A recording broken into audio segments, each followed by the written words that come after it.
Hello friends, welcome to Prabhas Designs. இந்த வீடியோவில் நல்லா ஹைஃபையான ஆரி ஸ்டாண்ட் ஒன்று பார்க்க போகிறோம். இது பிகினர்ஸ்க்கு ரொம்பவே யூஸ்ஃபுல்லாக இருக்கும். முன்னாடி பார்த்தீங்கன்னா கிளாஸ் ஜாயின் பண்ணுறவங்க ஒரு 40 வயசு 50 வயசு இருக்கவங்களே எனக்கு கீழே உட்கார முடியாது வந்துட்டு நிறைய பேர் ரிட்டையர் டீச்சர் எல்லாம் ஒருத்தவங்க வந்தாங்க. நல்லா நின்றுட்டு தான் ஃபாலோ பண்ணுவாங்க, தரையில் உட்கார முடியலன்ட்டு. இப்போ அவங்களுக்குலாம் நல்லா ஏற்ற மாதிரி நல்லா ஹைஃபையான ஆரி ஸ்டாண்ட் வந்திருக்கு. நல்லா நம்ம சேரில் உட்காந்துட்டு கம்ஃபர்டபுளாக ரெடி பண்ணிக்கலாம்.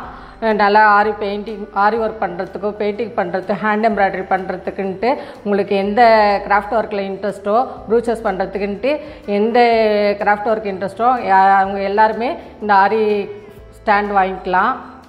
இந்த அட்ஜஸ்டபிள் ஆரி ஸ்டாண்டு பிரபாஸ் டிசைனில் சேல் பண்ணுறோம்.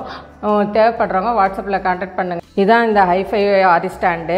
இல்லை ஹைட் அட்ஜஸ்ட் பண்ணுறதுக்கு ஏற்ற மாதிரி இருக்கிறதுனால நீங்கள் சோஃபாவில் உட்காந்து பண்ணலாம், சேரில் உட்காந்து பண்ணலாம். உங்களுக்கு ரொம்பவே கம்ஃபர்டபுளாக இருக்கும்.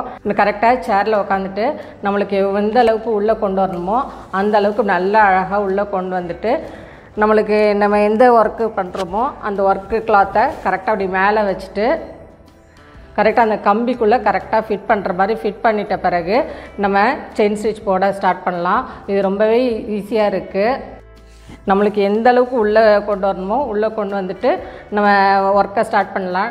நம்ம டிவி பார்த்துக்கிட்டே ஃபாலோ பண்ணிக்கலாம். இதில் இந்த அட்ஜஸ்ட்மெண்ட் கம்பி இருக்கிறதுனால நம்மளுக்கு இந்த ஸ்க்ரூவை லைட்டாக அப்படி லூஸ் பண்ணாலே உங்கள் சோஃபாவுக்கு ஏற்ற மாதிரி நல்லா இறக்கியும் கொடுத்துக்கலாம். இல்லை உங்களோட சேர் நல்லா ஹைட்டான சேர்னால் நல்லா ஏற்றியும் கொடுக்கலாம்.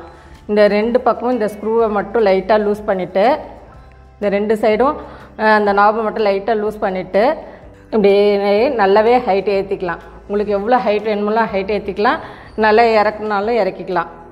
இப்போது நான் ஃபுல் அண்ட் ஃபுல் இறக்கிட்டேன். ஃபுல் அண்ட் ஃபுல் இறக்கும் போது இந்த அளவு இருக்குது. இதை நம்ம இன்னும் எந்த அளவுக்கு ஃபுல் ஹைட்டு எப்படி ஏற்றலான்ட்டு காமிக்கிறேன். இது லூஸ் பண்ணுறதுக்கு நம்மளுக்கு ஸ்பேனர் அதுன்ட்டு எதுவுமே தேவைப்படாது. நல்லா ஈஸியான நாப் கொடுத்துருக்கிறதுனால இதை நல்லா லூஸ் பண்ணிவிட்டு இதை அப்படியே நல்லா ஃபுல்லாக நீங்கள் தூக்குனிங்கன்னா நல்லா இவ்வளோ தூரம் உங்களுக்கு ஹைட் வரும். உங்கள் சேரு எவ்வளோ ஹைட் வேணுமோ ஹைட்டு எடுத்துக்கலாம். இல்லை எவ்வளோ இறக்கணும்னு நினைக்கிறீங்களோ அந்த அளவுக்கு ஃபுல்லாகவே இறக்கிக்கலாம். இது மாதிரி ஃபுல்லாகவே இறக்கிட்டு நல்லா ஃபுல் டைட்டு கொடுத்துட்டு ரெண்டு பக்கமும் இருக்கிற நாபை ஃபுல் டைட் கொடுத்துடணும். ஃபுல் டைட் கொடுத்துட்டு அதுக்கப்புறம் உங்களுக்கு எந்த அளவுக்கு கம்ஃபர்டபுளாக வேணுமோ அந்த அளவுக்கு கம்ஃபர்டபுளாக கரெக்டாக வச்சுட்டு நீங்கள் செயின் ஸ்டிச்சு உங்களோட டிசைனை ரெடி பண்ணலாம். ஆரி ஒர்க்குக்கு மட்டும் இல்லை, ஆரி ஒர்க்கு, ட்ராயிங்கு, பெயிண்டிங்ட்டு எந்த கிராஃப்ட் ஒர்க்குனாலும் நம்மளுக்கு இந்த ஃப்ரேம் தேவைப்படும். முன்னாடிலாம் ரொம்பவே கஷ்டப்படுவாங்க. கொஞ்சம் முட்டி வலி இருக்கிறவங்களுக்கெல்லாம் தரையில் உட்காந்து ஒர்க் பண்ணுறதுக்கு கஷ்டம்ன்ட்டு இந்த ஆரி ஒர்க்கில் ஜாயின் பண்ணாமல் இருப்பாங்க. முன்னாடிலாம் பார்த்திங்கன்னா ரிட்டையர் டீச்சரு கிளாஸ்க்கு வந்தாங்கன்னா நின்றுக்கிட்டே கிளாஸ் அட்டன் பண்ணுவாங்க. இப்போ அவங்களுக்குலாம் இது ரொம்பவே ஈஸியாக இருக்கும். நல்லா டிவி பார்த்துக்கிட்டு நம்ம வேறு ஏதாவது மியூசிக் கேட்டுக்கிட்டே அழகாக ஒர்க்கை ஸ்டார்ட் பண்ணலாம். ரொம்பவே கம்ஃபர்டபுளாக யூனிக்காக இருக்குது. இந்த அட்ஜஸ்டபிள் ஆரி ஸ்டாண்டு பிரபாஸ் டிசைனில் சேல் பண்ணுறோம். தேவைப்படுறவங்க வாட்ஸ்அப்பில் கான்டாக்ட் பண்ணுங்கள். இந்த ஸ்டாண்டு பார்த்திங்கன்னா இந்த அட்ஜஸ்டபிள் ஆரி ஸ்டாண்டு ரொம்பவே ஈஸியாக இருக்குது ஒர்க் பண்ணுறதுக்கு. நல்லா அழகாக நம்மளுக்கு ஏற்ற மாதிரி கம்ஃபர்டபுளாக சேரில் உட்காந்துட்டு நம்மளுக்கு ஏற்ற மாதிரி ஹைட்டு அட்ஜஸ்ட் பண்ணிக்கிட்டு நம்ம ஒர்க் பண்ண முடியுது. ஆரி ஒர்க்குன்னு இல்லை, நீ எந்த கிராஃப்ட் ஒர்க் பண்ணுறதுக்குனாலும் இது யூஸ் பண்ணிக்கலாம். ஆரி ஒர்க்கு, ப்ரூச்சஸ் ஒர்க்கு, ட்ராயிங்கு, பெயிண்டிங்ன்ட்டு உங்களுக்கு எந்த இதில் கிராஃப்ட் ஒர்க்கில் இன்ட்ரெஸ்ட்டோ அது எல்லாத்துக்குமே நீங்கள் ஃபாலோ பண்ணிக்கலாம். இந்த அட்ஜஸ்டபிள் ஆரி ஸ்டாண்டு எப்படி ஃபிக்ஸ் பண்ணணுன்ட்டு பார்க்கலாம். இல்லை மொத்தம் 6 பீஸ் இருக்கும். ஃபஸ்ட்டு பேஸ்மெண்ட்டு இந்த ட்ரையாங்கிள் பெரிய பீஸ் இருக்கும். அதுக்கப்புறம் இந்த மாதிரி நாபு ஃபிக்ஸ் பண்ணியிருக்கிற மாதிரி பெரிய ஸ்டாண்டு 2 இருக்கும். அதுக்கு மேலே கொடுக்குறதுக்கு ஹைட் அட்ஜஸ்ட் பண்ணிக்கிறதுக்காக இந்த 2 ஸ்டாண்டு இருக்கும். அதுக்கு மேலே கொடுக்குறதுக்கு இந்த ரிங் இருக்கும். மொத்தம் 6 பீஸ் இருக்கும் இந்த அட்ஜஸ்டபிள் ஆரி ஸ்டாண்டில். இந்த ஆரி ஸ்டாண்டு எப்படி ஃபிக்ஸ் பண்ணணுன்ட்டு பார்க்கலாம். ஃபஸ்ட்டு இந்த ட்ரையாங்கிள் ஷேப் மேலே நம்ம இந்த பெரிய பீஸு இந்த நாபு இருக்கிற ஸ்டாண்டு எடுத்துக்கணும். நாபு இருக்கிற ஸ்டாண்டு எடுத்துகிட்டு கரெக்டாக இதுக்குள்ளே கொடுக்கணும். இந்த இடத்துல நல்லா ஸ்க்ரூவல் நல்லா முடிஞ்ச வரைக்கும் நல்லாவே லூஸ் பண்ணிவிட்டு கொடுத்திங்கன்னா நல்லா ஃப்ரீயாக இறங்கும். இறங்கினோடனே நல்லா டைட் கொடுத்துக்கணும். நம்மளுக்கு ஈஸியாக கொடுத்துக்கலாம் டைட்டு. நாபு நல்லா பெருசாக கொடுத்துருக்கிறதுனால உங்களுக்கு ரொம்பவே ஈஸியாக இருக்கும். அதே மாதிரி இன்னொரு சைடு கரெக்டாக ஃபுல்லாக இறக்கிக்கணும். நல்லா லூஸ் பண்ணிவிட்டு இறக்கிட்ட பிறகு இந்த நாபு ஃபுல் டைட் கொடுத்துடணும். இந்த கீழே ஃபுல் டைட் கொடுத்த பிறகு அதுக்கு மேலே எக்ஸ்டெண்டு அட்ஜஸ்ட் பண்ணுறதுக்கான உள்ள ஸ்டாண்டு கொடுக்கணும். இந்த அட்ஜஸ்டபிள் பண்ணுறதுக்கான ஸ்டாண்டு கொடுக்கறதுக்கு முன்னாடி இந்த 2 பக்கமும் லூஸ் பண்ணிக்கணும். இந்த இதை ஸ்க்ரூவை லூஸ் பண்ணினா தான் நம்ம மேலே கொடுக்குறது நல்லா ஃபுல்லாக கீழே இறங்கும்.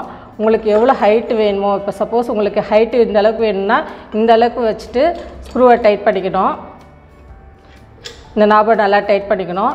டைட் பண்ணோன்னா உங்களுக்கு கொஞ்சம் கூட மூவ் ஆகாது. சப்போஸ் இன்னும் நல்லா உங்களுக்கு இறக்கி கொடுக்கணும்னு நினச்சிங்கன்னா இப்படி லைட்டாக லூஸ் பண்ணிங்கன்னா உங்களுக்கு எந்த அளவுக்கு இறங்கணுமோ அந்த அளவுக்கு நல்லாவே இறக்கிட்டு அதுக்கப்புறம் மறுபடியும் டைட் கொடுக்கலாம். உங்கள் வீட்டில் இருக்கிற சோஃபாக்கோ சேருக்கோ எந்த ஹைட்டுக்கு வேணுமோ அந்த ஹைட்டுக்கு நம்ம ஏற்றிக்கலாம், இறக்கிக்கலாம். இது மாதிரி உங்களுக்கு என்ன அளவு வேணுமோ கரெக்டாக வச்சுட்டு இந்த நாபை ஃபுல் டைட் கொடுத்துருங்க. நெக்ஸ்ட்டு அதே மாதிரி இந்த சைடு கொடுக்கணும். இந்த சைடில் இந்த ஸ்டாண்டு கொடுக்கும்போது இந்த நாபு பார்த்திங்கன்னா கரெக்டாக இந்த டைரெக்ஷனில் இருக்கிற மாதிரி கொடுக்கணும். அப்போ தான் உங்களோட ரிங்கு நம்மளுக்கு ரிங்கில் செட் பண்ணுறதுக்கு கரெக்டாக வசதியாக இருக்கும். இந்த ஃப்ரேம் செட் பண்ணுறதுக்காக இந்த ரிங்கு கொடுத்துருக்காங்க. இந்த ரிங்கு டைரெக்ஷன் பார்த்திங்கன்னா கரெக்டாக ஃப்ரேமை பார்த்த மாதிரி வச்சுட்டு இங்கேயும் இந்த ஸ்க்ரூ நாபை நல்லாவே லூஸ் பண்ணிக்கணும். நாபு நல்லா லூஸ் பண்ணினா மட்டும்தான் நல்லா உள்ளே இறங்கும். உள்ளே எவ்வளோ வேணுமோ இறக்கிட்டு அதுக்கப்புறம் ஃபுல் டைட் கொடுத்துக்கணும். இப்படி இந்த 2 நாபும் சைடில் கரெக்டாக வர மாதிரி வச்சுட்டு அதுக்கு மேலே இந்த ரிங்கு கொடுக்கணும். இந்த ரவுண்டிங்கில் பார்த்திங்கன்னா இந்த ஸ்க்ரூ இருக்கும். இந்த ஸ்க்ரூவை ஃபுல்லாகவே ரிமூவ் பண்ணிவிடுங்க. அதே மாதிரி இந்த சைடு இருக்கிற ஸ்க்ரூவையும் ஃபுல்லாகவே ரிமூவ் பண்ணிவிடுங்க.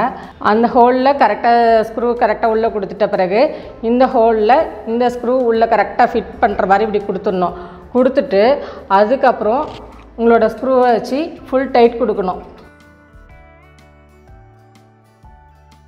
இந்த ஸ்க்ரூ ஃபுல் டைட் கொடுக்கலன்னா இந்த ரிங்கு பார்த்திங்கன்னா அப்படி உங்களுக்கு ஃபுல்லாக சுற்றிக்கிட்டே இருந்த மாதிரி இருக்கும். நம்ம ஒர்க் பண்ணுறதுக்கு டிஸ்டர்பன்ஸாக இருக்கும். அதனால் இந்த ஸ்க்ரூ பார்த்திங்கன்னா நம்ம முடிஞ்ச வரைக்கும் எந்த அளவுக்கு நல்லா டைட் பண்ண முடியுமோ அந்தளவுக்கு நல்லா டைட் பண்ணிடணும்.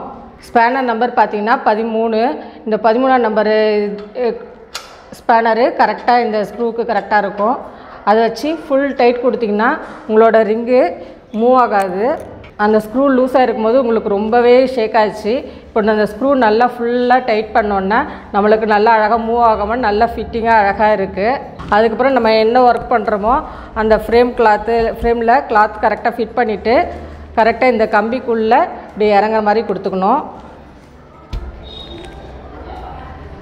கொடுத்துட்டு நம்ம ஒர்க் அழகாக ஸ்டார்ட் பண்ணி ஃபினிஷ் பண்ணிங்கன்னா ரொம்பவே கம்ஃபர்டபுளாக இருக்கும்.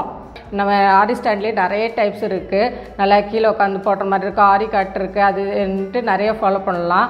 ஆனால் பார்த்திங்கன்னா ஒரு நல்ல லோ காஸ்ட்லேயே ரொம்பவே கம்ஃபர்டபுளான அட்ஜஸ்டபுளான ஆரி ஸ்டாண்டு இது. பிகினர்ஸ்க்கு ரொம்பவே ஹெல்ப்ஃபுல்லாக இருக்கும். பிகினர்ஸ்ன்ட்டு இல்லை, ரொம்ப எல்லாருக்குமே யூஸ்ஃபுல்லாக இருக்கும். ஏஜ் ஆனவங்க ரொம்பவே கஷ்டப்படுவாங்க கீழே உட்காந்து பண்ணுறவங்களுக்கு, அவங்களுக்கு ரொம்ப ரொம்ப ஹெல்ப்ஃபுல்லாக இருக்கும். இந்த கிராஃப்ட் ஒர்க்லலாம் ரொம்ப இன்ட்ரெஸ்ட்டாக இருப்பாங்க. ஆனால் நம்மளுக்கு உட்காந்து பண்ண முடியாது, கம்ஃபர்டபுளாக இல்லையேன்ட்டு ஃபீல் பண்ணியே கிளாஸ் அட்டன் பண்ணாமல் இருப்பாங்க. இப்போ எல்லாருக்குமே இந்த ஸ்டாண்டு யூஸ்ஃபுல்லாக இருக்கும். இந்த அட்ஜஸ்டபிள் ஆரி ஸ்டாண்டு எப்படி இருக்குன்ட்டு எனக்கு கமெண்ட் பாக்ஸில் சொல்லுங்கள். இந்த வீடியோ உங்களுக்கு பிடிச்சிருந்ததுன்னா லைக் பண்ணுங்கள், கமெண்ட் பண்ணுங்கள், உங்கள் ஃப்ரெண்ட்ஸுக்கு ஷேர் பண்ணுங்கள். பிரபாஸ் டிசைன் சேனலை மறக்காமல் சப்ஸ்கிரைப் பண்ணிக்கோங்க. பெல் ஐக்கானையும் கிளிக் பண்ணிக்கோங்க. தேங்க்யூ.